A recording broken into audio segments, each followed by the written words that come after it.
Okay. Magandang umaga po sa inyong lahat. It's 9:30 in the morning here in the Philippines.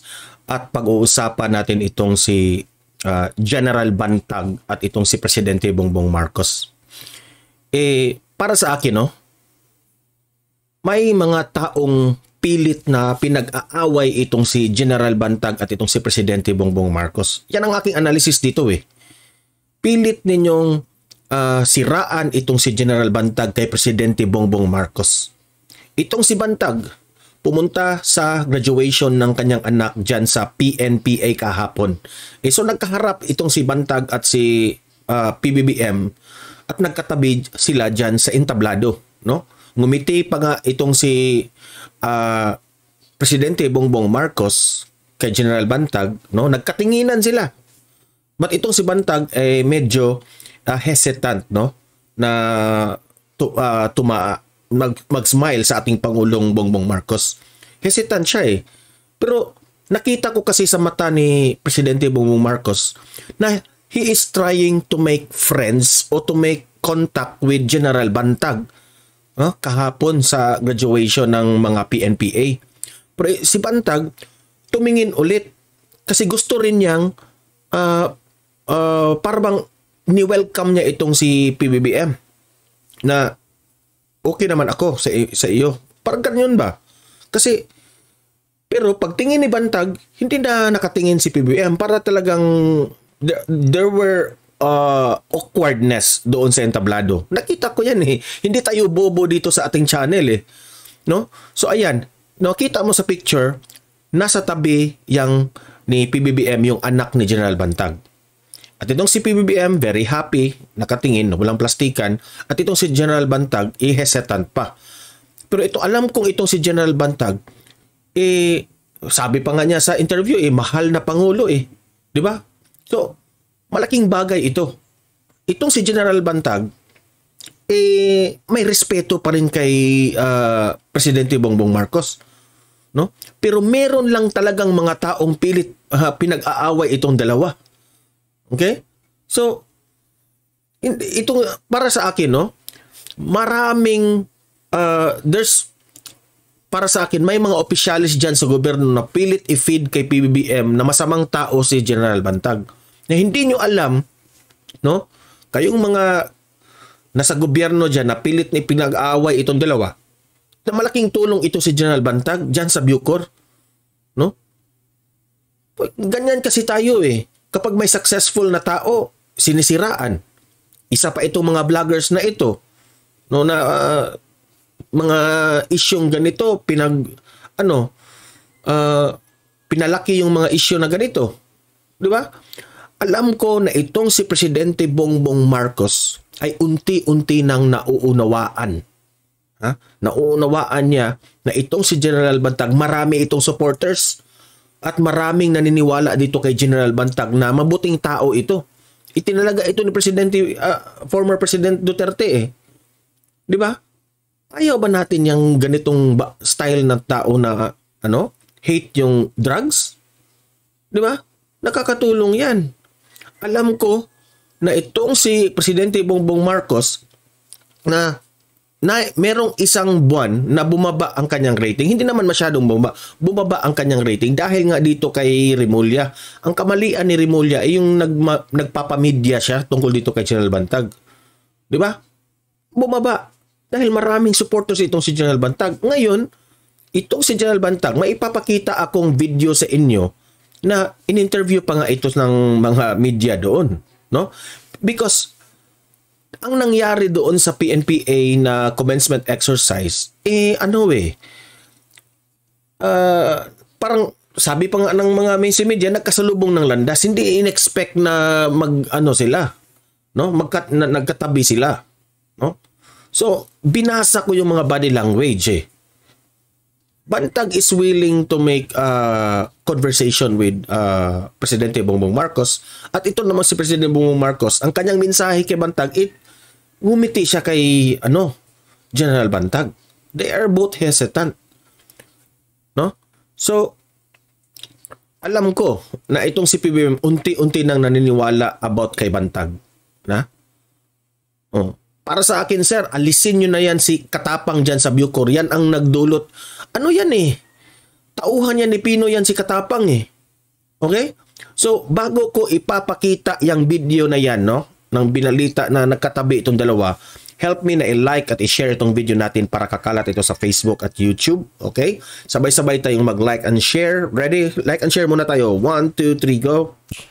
Thank you very much. And also guys, please consider i-subscribe, i-follow itong Donmar TV sa Facebook at sa YouTube para lagi kayong updated sa mga balita na kagaya nito. Okay? Sabay-sabay tayong mag-follow and subscribe. Ready? 1, 2, 3, go.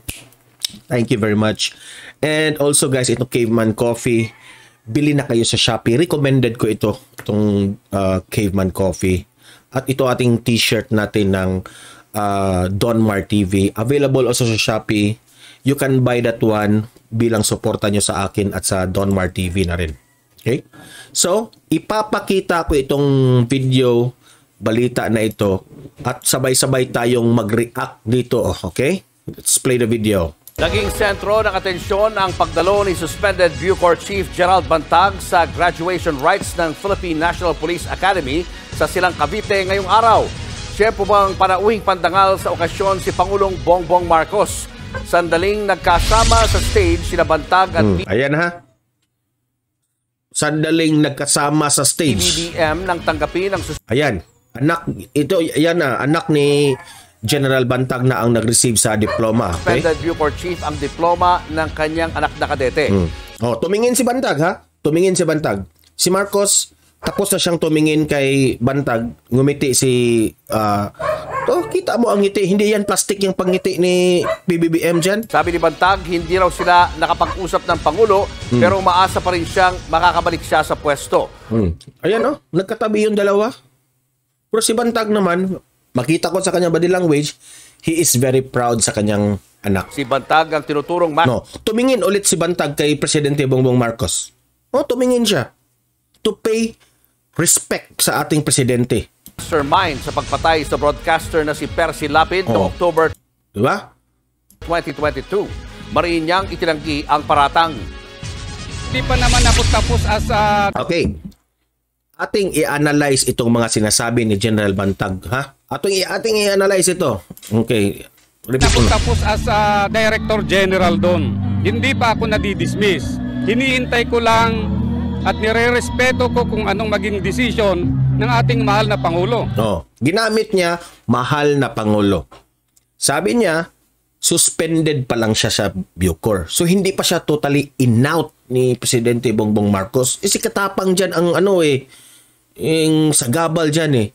Kung sino mang dyan, nagbigay ng, nag-feed ng tungkol dyan, bakit si Katapang ang nakalagay dyan. Oh. Itong si Bantag pasensyoso eh. Kasi siya yung pinagbibintangan nga dyan sa Percy Lapid. Ha? Kaya itong taong ito nasisira kay PBBM. Pero alam ko itong si PBBM, unti-unti na itong naniniwala kay Bantag. Ngunit hindi lang makapaggalaw itong ating Presidente Bongbong Marcos dahil nire-respeto niya yung mga tao dyan na nag-investigate tungkol dito. Okay? Diyan si Bantag mga tao walang nakikitang masamang ginagawa ni Bantag. Yang mga vloggers na yan, yang mga tao behind yan, yan ang nagpa-away ng dalawa. PBBM at itong si Bantag. Wala na kayong ginawa, kundi gagawa ng issue dito. Para sa akin, sir, ibalik mo itong si Bantag. Ibalik itong taong ito. Dahil ito yung tao na dahil dito kay Rimulya, bumaba ang rating ng ating Pangulong Bongbong Marcos. Ha? Sa karisma pala ni General Bantag, alam namin hindi yan magagawa niya sa kay Percy Lapid. Oh. Grabe naman. Itong si Bantag, napagbintangan lang. Yung kay Percy Lapid na tira niya, kaunti lang. Mas marami pa nga yung kay Rimulya Bakit? Ano bang ito yung logic. Ano ba ang makukuha ni General Bantag kapag kunin niya ang buhay ni Percy Lapid? Ano bang makukuha ni Bantag? Wala siyang makuha dyan. Diba? So ayan, sabi pa nga niya, mahal na Pangulo. He is expecting, Mr. President, na nanawagan ang mga supporters ni Bantag na i-double check, i-tingnan ulit itong tungkol sa issue dito kay Bantag. Dahil itong si General Bantag, sir, ano ito gusto pa niyang magserbisyo dyan sa Bucor At nakakatulong ito Ha? Kung talagang guilty itong si Bantag, hindi na ito gustong magtrabaho dyan sa Bucor. Ha? Yang mga nasa loob sa Bucor, happy yan sila na si Katapang ang nasa loob Kapag, para sa akin ba, bakit naman tayo bakit natin bigyan ng Bucor chief na hindi masyadong stricto? Na dapat dyan, may kasalanan yan lahat dyan sa Bucor Dapat itong taong itong ilagay Di ba? So, hindi ako nagagalit sa Pangulong Bongbong Marcos. Galit ako sa mga taong pilit pinag-aaway o pilit na sinisiraan itong si General Bantag. Ha? Galit ako dyan. At galit ako sa mga vloggers. Yang mga vloggers na ayaw kay Presidente Bongbong Marcos. No? Kayo ang pilit na pag-awayin itong si General Bantag at si PBBM. No? Pero ang sa totoo, itong si Bantag is willing to talk ni Presidente Bongbong Marcos. Nakita sa interview niya. Pero pinagbawalan nga Hindi pwede silang magkausap after the graduation. Kasi ang pakay ni Bantag dyan graduation sa kanyang anak. No? Kasi Bongbong Marcos naman, syempre, protocol, hindi pwedeng makipag-usap. Kasi kapag makipag-usap siya kay Bantag dyan, lahat na, marami nang makipag-usap sa kanya. Di ba? So, there will come a time, and I know, there will come a time na itong si Bantag at itong si PBBM ay magkausap rin. Ha? Play natin. Ano lang ako, suspended Panawagan naman ni PBBM sa higit 200 nagtapos na kadete, ibalik ang tiwala ng publiko sa... Sabi ni PBBM, ibalik ang tiwala ng publiko sa mga pulis. Bakit? Azurin, ikaw pulis Azurin. Unti-unting bumabalik ang mga krimen. Anong nangyari sa gobernador ng Negros Oriental? Dahil sa, hindi ko naman sinabing masamang tao yan si Azurin, hindi.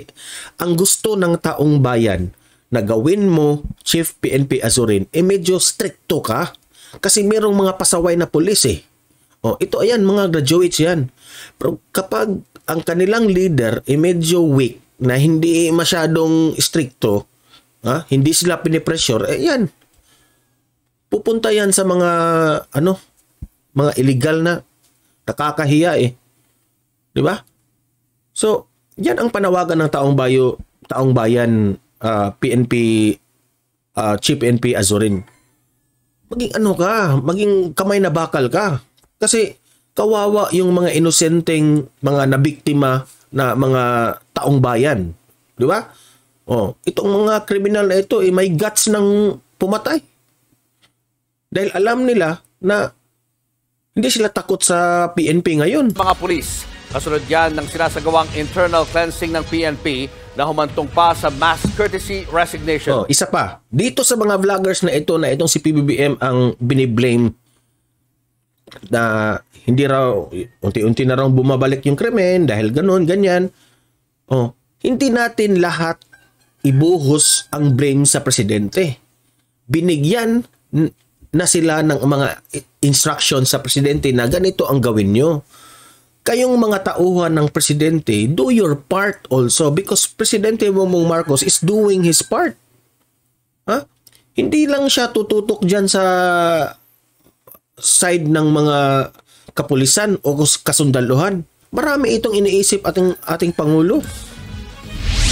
I also ask you to be catalysts for restoring public trust in the Philippine National Police and to be recognized as protectors and defenders of peace. Remember the word is you should be the protector.